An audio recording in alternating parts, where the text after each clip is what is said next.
तो वो हमारे जो बुजुर्ग चाहते थे वो क्यों नहीं हो पाया, इसको जानना बहुत जरूरी है। जब कोई अपनी मां के पेट से जमीन लेकर पैदा नहीं हुआ तो फिर कुछ ही लोग जमीन के मालिक क्यों हैं? अरे भाई एक बात बताओ, अगर कावड़ में जाने से, धर्म कर्म के काम में रहने से तरक्की मिलती तो जो लोग कावड़ लेने वर्षों से जा रहे हैं वो तो अब तक करोड़पति बन जाने चाहिए थे। जो माँ बाप जमीन खरीद के दे के गए उसके भी टुकड़े टुकड़े करके बेच खाए।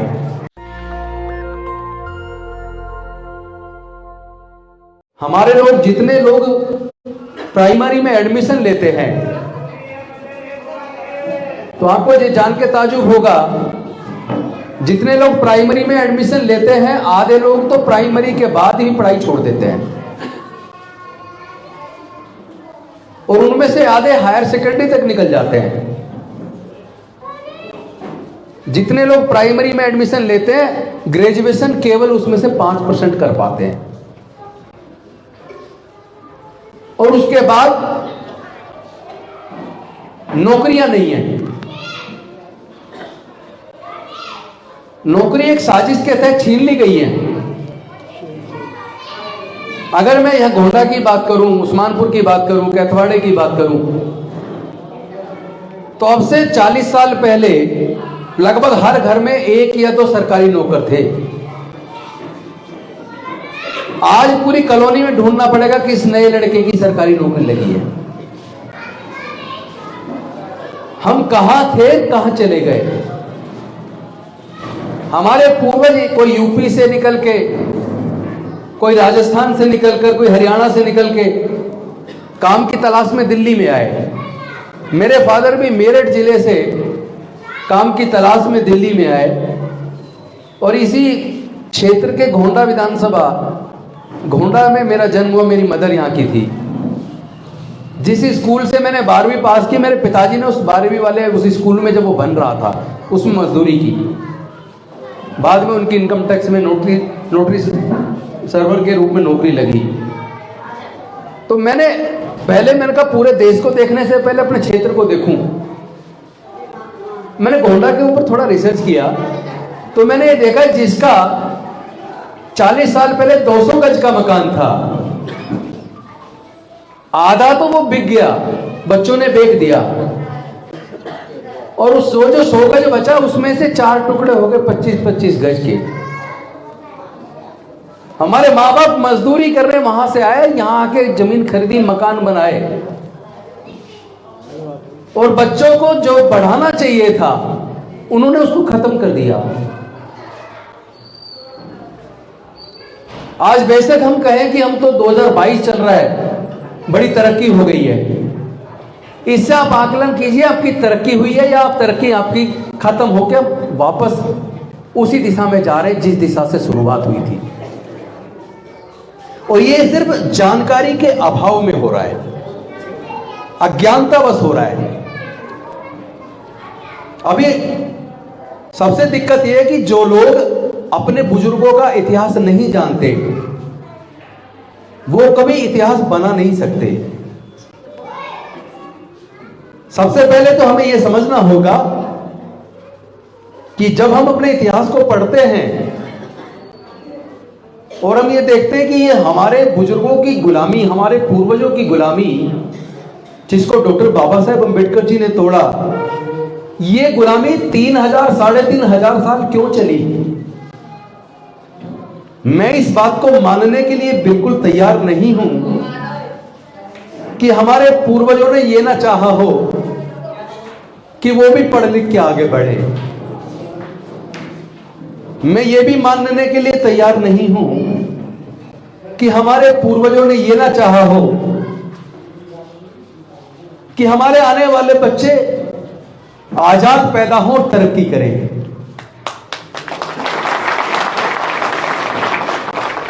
तो वो हमारे जो बुजुर्ग चाहते थे वो क्यों नहीं हो पाया, इसको जानना बहुत जरूरी है।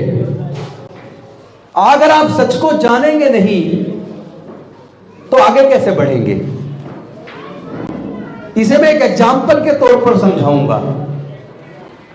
मैं आपसे सवाल पूछूंगा, आप ध्यान से सवाल सुनकर जवाब देना। जब आप जवाब दोगे तो आपको असल सच्चाई सामने आ जाएगी। मैं पूछना चाहता हूं, जो जमीन होती है खेत की, क्या कोई उसे अपनी मां के पेट से लेकर पैदा होता है? जो देश में नदियां हैं, जंगल हैं, पहाड़ हैं, खनिज पदार्थ की खाने हैं, क्या कोई उन्हें अपनी मां के पेट से लेके आया था? जब कोई अपनी मां के पेट से जमीन लेकर पैदा नहीं हुआ, तो फिर कुछ ही लोग जमीन के मालिक क्यों हैं? हमारे लोग मजदूर क्यों हैं? एक व्यक्ति हजारों एकड़ जमीन का मालिक है, एक व्यक्ति के पास एक गज जमीन नहीं है। ऐसा क्यों है? हमारे लोग व्यापारी क्यों नहीं बन पाए?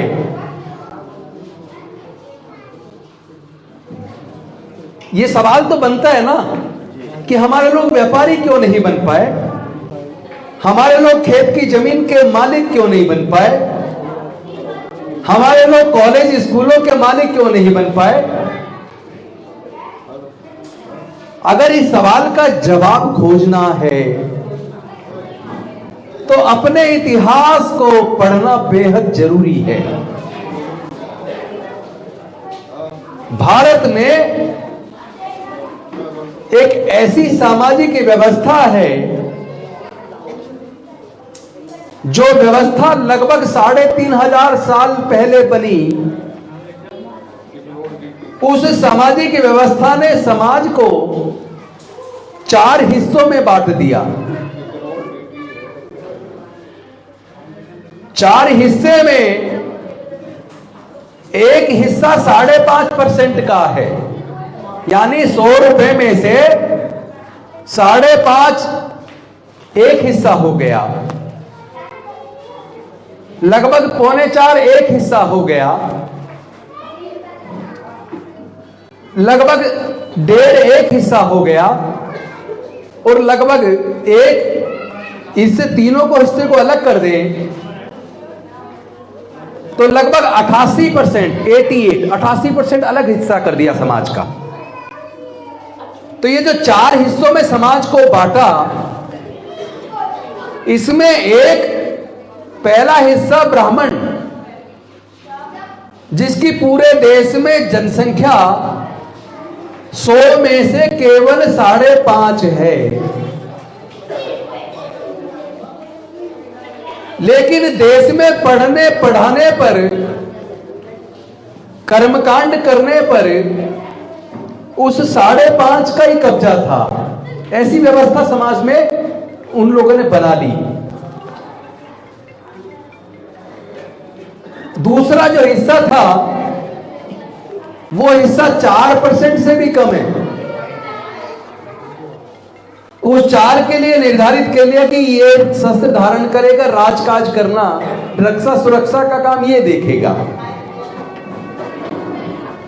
तीसरा हिस्सा 1.30%, जिसमें समाज में यह निर्धारित किया ये व्यापार करेगा, और 100 में से जो 88 बाकी बचा, उसके लिए यह कह दिया कि भाई ये ना तो जमीन रखेगा, ना ये कोई जायदाद रखेगा, ना ये व्यापार करेगा, ना ये पढ़ाई करेगा। इस पे पढ़ने पर भी धार्मिक बंदिश, इसके व्यापार करने पर धार्मिक बंदिश, इसके संपत्ति रखने पर धार्मिक बंदिश। इसका काम रहेगा बाकी लोगों की सेवा करना।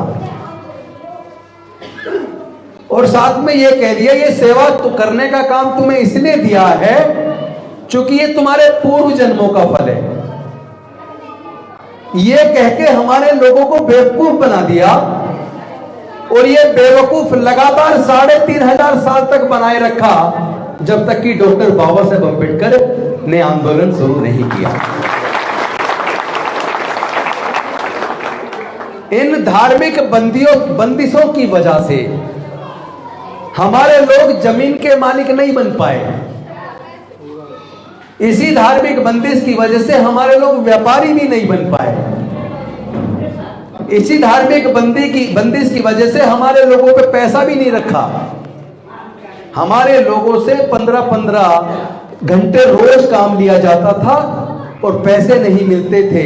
काम के बदले में घर का बचा हुआ खाना मिलता था। और ये तो अगर 50 साल पीछे की बात करूं तो आपको याद होगा, हमारे जो बुजुर्ग बैठे हैं, हमारे लोग उनके खेतों पे काम करते थे, बच्चे में खाना मिलता था, अनाज दे दिया थोड़ा सा। तो ये जो सारे कारण हैं, उन कारणों को अगर हम नहीं जानेंगे, नहीं समझेंगे, तो फिर हमारे बच्चों के लिए कोई रास्ता नहीं बनेगा। डॉक्टर बाबा साहेब अम्बेडकर 1913 में अमेरिका पढ़ने गए। तो पढ़ने का जो पैसा दिया वो छात्रवृत्ति बड़ौदा के महाराज सियाजीराव गायकवाड़ जी ने दी।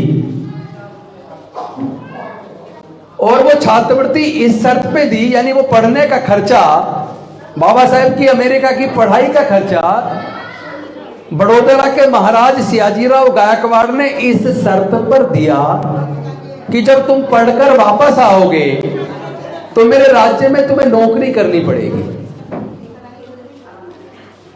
1916 में डॉक्टर बाबा साहेब अम्बेडकर अमेरिका से पढ़कर फिर वापस आए 3 साल बाद। और उस शर्त के मुताबिक 1917 में बड़ौदा के महाराज के पास, गायकवाड़ के पास नौकरी करने गए। बड़ौदा जो गुजरात में पड़ता है।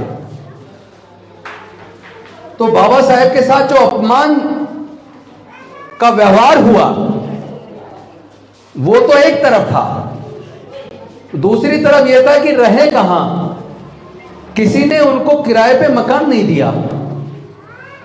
पारसी धर्मशाला के मैनेजर ने इस शर्त पे उन्हें रहने के लिए मकान दिया कि तुम झूठ बोलकर पारसी बनकर यहां रह लो। लेकिन जब वहां लोगों को पता चल गया कि ये अछूत है, तो वो लोग लाठी डंडे लेकर आ गए। यह घटना 23 सितंबर 1917 की है। उन्होंने डॉक्टर बाबा साहेब अम्बेडकर जी को जान से मारने की धमकी दी, उनका सामान बाहर फेंक दिया। अब उनके पास कोई विकल्प नहीं था अपने सामान को वापस लेकर बॉम्बे जाने की बजाय, दूसरा कोई विकल्प नहीं था। लेकिन जब वो ट्रेन पकड़ने के लिए गए तो ट्रेन छूट गई। अगली ट्रेन नेक्स्ट डे थी। तो वो बड़ौदा के महाराज ने कि वहां पे बड़ा पार्क बनवाया जिसका नाम है कमाटी बाग।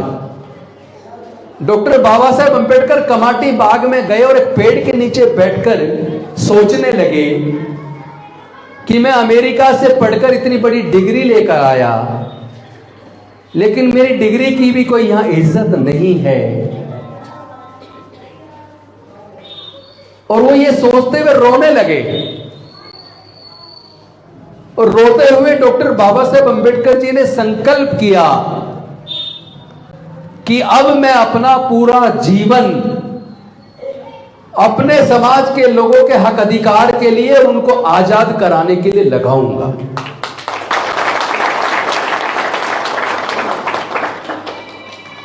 यह बात 23 सितंबर 1917 की है। उस दिन इन्होंने संकल्प किया और वहां से डॉक्टर बाबा साहेब अम्बेडकर का जीवन संघर्ष और आंदोलन हमारे और आपके लिए, हमारे बच्चों के लिए, उसके लिए उन्होंने अपना पूरा जीवन लगा दिया। और दुख तो इस बात का है, पूरे दुनिया में शायद कोई दूसरी औरत इतनी महान पैदा हुई होगी जितनी माता रमाबाई। पूरे देश के अंदर, पूरे दुनिया के अंदर डॉक्टर बाबा साहब अंबेडकर की चर्चा होती है, लेकिन यह मत भूलो माता रमाबाई जो दूसरों के घरों में काम करके अपना और बच्चों का भी पेट पालती थी और पैसा बचा के अमेरिका बाबा साहब को पढ़ने के लिए भी भेजती थी। एक अकेली औरत कितने कष्ट आए होंगे, कितनी प्रताड़ना हुई होगी, और बच्चों को चूंकि भरपेट अच्छे से खाना नहीं मिला, बीमार हो गए तो इलाज नहीं मिला, बाबा साहब के 4-4 बच्चे, छोटी सी उम्र में 4-4 बच्चे मर गए। माता रमाबाई भी कोई ज्यादा उम्र नहीं थी, 35 साल रही होगी। इतनी कम उम्र में माता रमाबाई भी चली गई। सोचो कोई और होता तो शायद टूट जाता। जिसके 4-4 बच्चे और जवान पत्नी चली जाए, उस आदमी की हालत क्या होगी, कितना दर्द होगा बाबा साहब के दिल में। बाबा साहब कमरे में चले गए, गेट बंद कर दिया, बाहर ही नहीं निकले, डिप्रेशन में चले गए। फिर लोगों ने कहा कि बाबा साहब आप ऐसे हिम्मत हार जाओगे तो हमारा क्या होगा। बाबा साहब ने फिर हौसला किया और हमारे लोगों के लिए संघर्ष शुरू किया।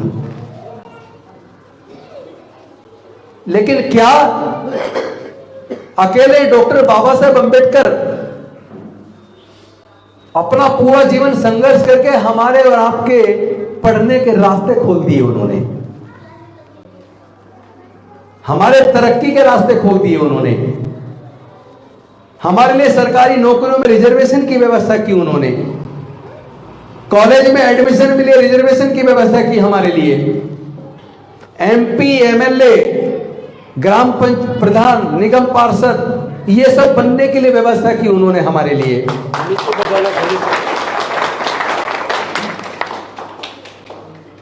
लेकिन एक बात सोचो, जब अंग्रेज जाने वाले थे,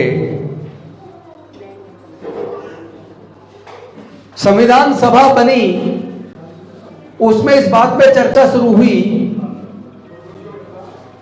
कि अब अंग्रेज जाने वाले हैं, भारत आजाद होगा तो हम अपना शासन चलाएंगे, तो सरकार को चुनना होगा, तो सरकार चुनने के लिए वोट का अधिकार किस किस को मिलना चाहिए। हो सकता है आप सबको यह सच ना पता हो कि बाबा साहब को छोड़कर जितने भी संविधान सभा में सदस्य थे, वो वोट का अधिकार केवल जो लोग बड़े पूंजीपति इनकम टैक्स देते हैं उनको देना चाहते थे, और कुछ संविधान सभा के सदस्य बड़े जमींदारों को और जो लोग ग्रेजुएट हैं, केवल इन 3 श्रेणी को ही वोट का अधिकार देना चाहते थे। तब डॉक्टर बाबा साहब अंबेडकर जी ने सोचा कि यहां धर्म शास्त्रों में लिखकर हमारे लोगों को पढ़ने पर धार्मिक बंदिश थी कि तुम पढ़ोगे नहीं, तुम्हें पढ़ने का अधिकार नहीं है, तुम्हें संपत्ति कमाने का अधिकार नहीं है, तुम्हें व्यापार करने का अधिकार नहीं है।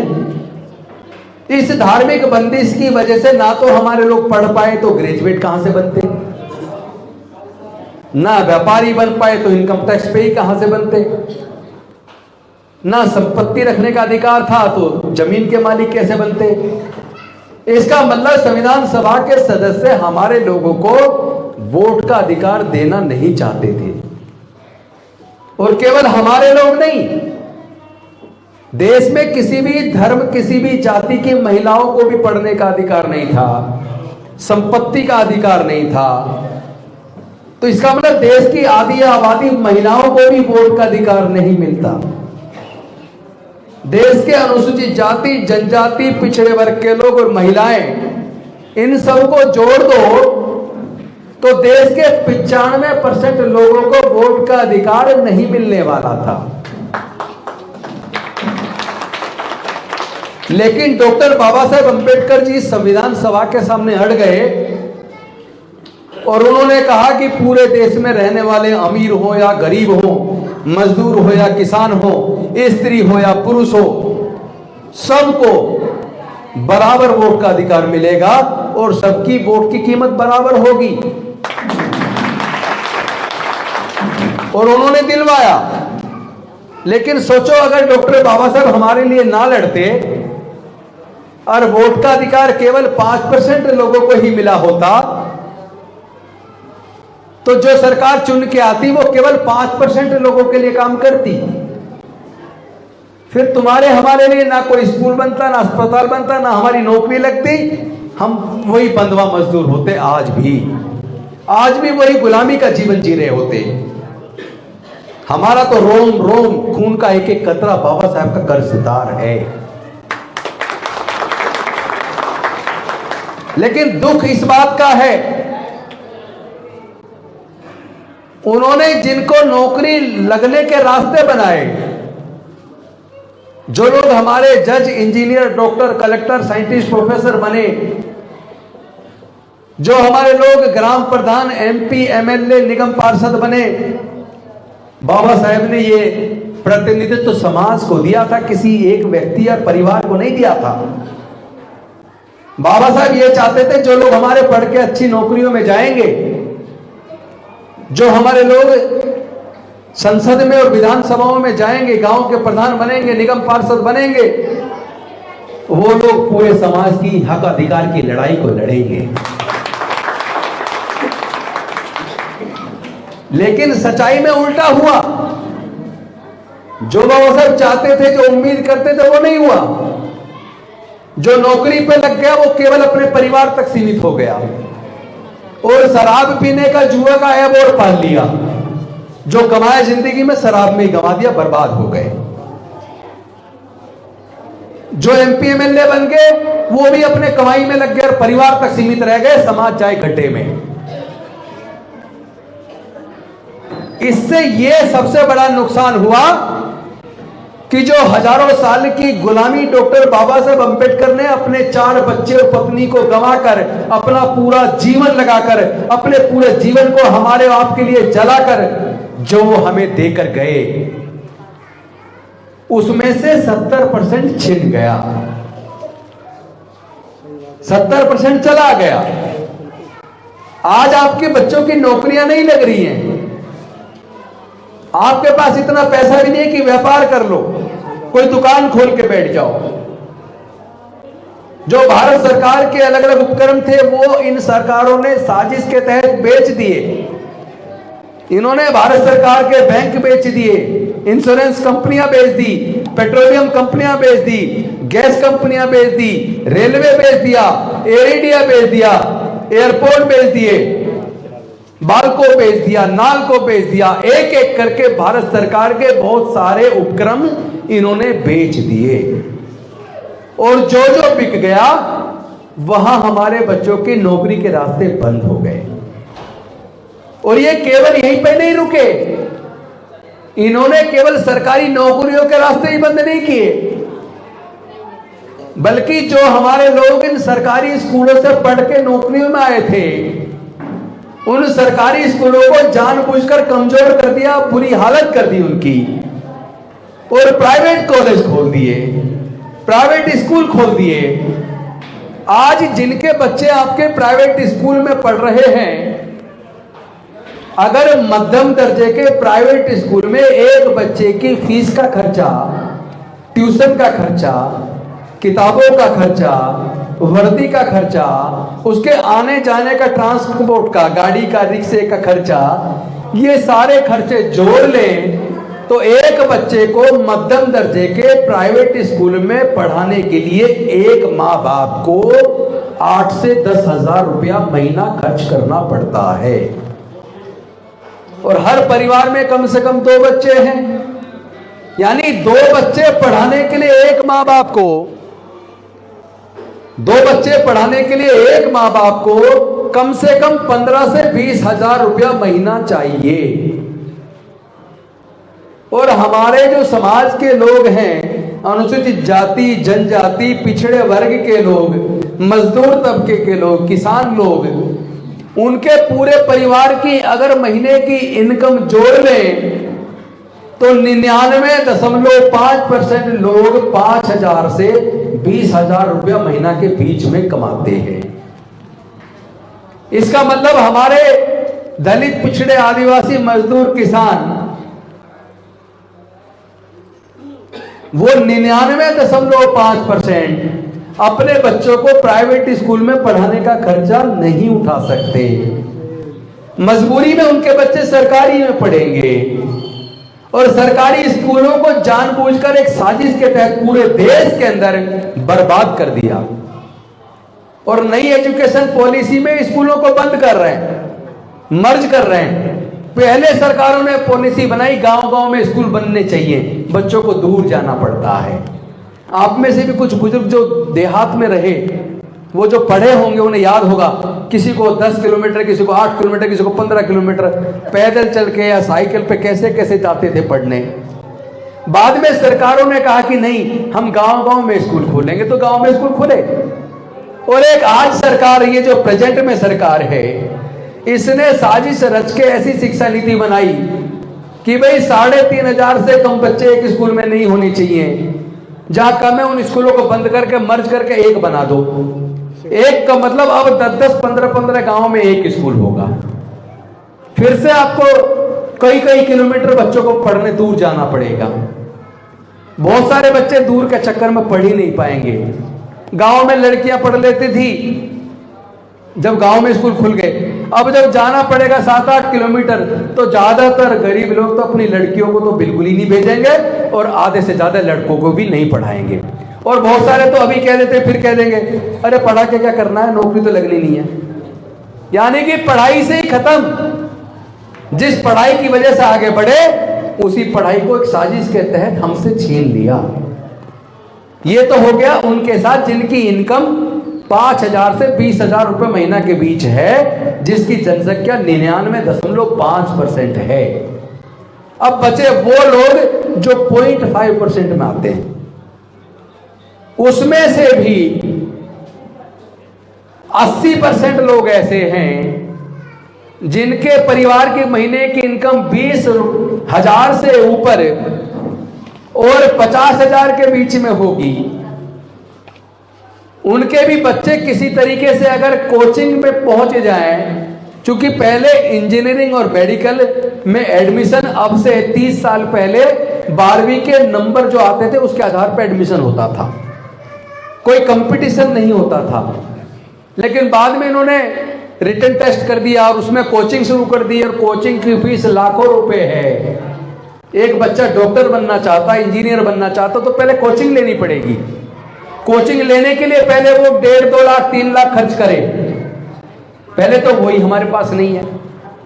और अगर कुछ लोग वो खर्च उठा भी लेंगे या खर्च करके करा भी देंगे, वो करके पास भी हो गए, अब उसका एडमिशन होना है इंजीनियरिंग कॉलेज में, प्राइवेट में नहीं सरकारी में। तो सरकारी इंजीनियरिंग कॉलेज की शहरों के अंदर 1 साल की फीस लेके 1 लाख से और वो 5 लाख रुपए के बीच 1 साल की फीस है। हॉस्टल का खर्चा अलग है, खाने का खर्चा अलग है। और मेडिकल में तो 10-10, 15-15, 20-20 लाख 1 साल की फी खर्चा है। सारे खर्चे जोड़ लें तो आपको अगर एक बच्चे को इंजीनियर या डॉक्टर बनाना है तो 10 लाख से ऊपर खर्च होगा और ऊपर तो 1.5-2 करोड़ भी खर्च हो जाता है एक डॉक्टर बनाने के लिए। अगर प्राइवेट में चले गए तो पूछो ही मत। और ने बच्चा अगर कोई MBA करे IIM से, 1 साल की फीस 10 से 20 लाख रुपया है। क्या हमारे बच्चे इतनी महंगी पढ़ाई पढ़ पाएंगे? नहीं पढ़ पाएंगे ना। तो ये साजिश किसने रची कि हमारे बच्चों से शिक्षा छीन जाए? ये साजिश किसने रची कि हमारे आने वाले बच्चों की नौकरियां बंद हो जाएं? व्यापार करने के लिए जेब में पैसा नहीं है। हमें तो अब छोटे छोटे सेल्फ हेल्प ग्रुप बनाने पड़ेंगे, छोटी छोटी पूंजी लगाकर छोटे छोटे काम से अपने लोगों को तैयार करना पड़ेगा। इसका मतलब यह हुआ जो डॉक्टर बाबा साहेब अंबेडकर हमें देकर गए 3,500 साल की गुलामी को तोड़कर, उसमें से 70% ऑलरेडी छिन गया। 30% बचा है जो आने वाले 15 से 20 साल में छीन जाएगा। तो मैं आप सबसे पूछना चाहता हूं 15-20 साल बाद आपके जो बच्चे होने वाले हैं वो गुलाम बनेंगे, वो मजदूर बनेंगे। जो मजदूर बनता है वो गुलाम बन जाता है। तो क्या आप अपने आने वाले बच्चों को गुलाम देखना चाहते हो?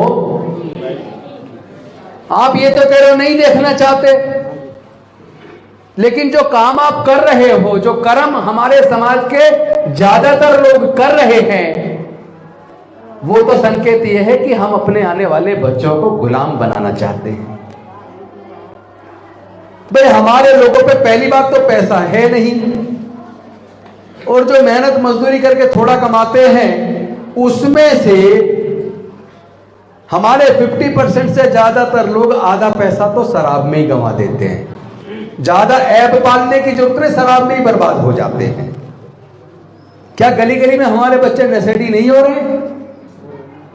नशा कर रहे हैं, और जो रिटायर हो गए वो बेरोजगारों के साथ बैठ के चौपालों पर ताश खेल रहे हैं। तो बर्बादी की तरफ जा रहे हैं या नहीं जा रहे?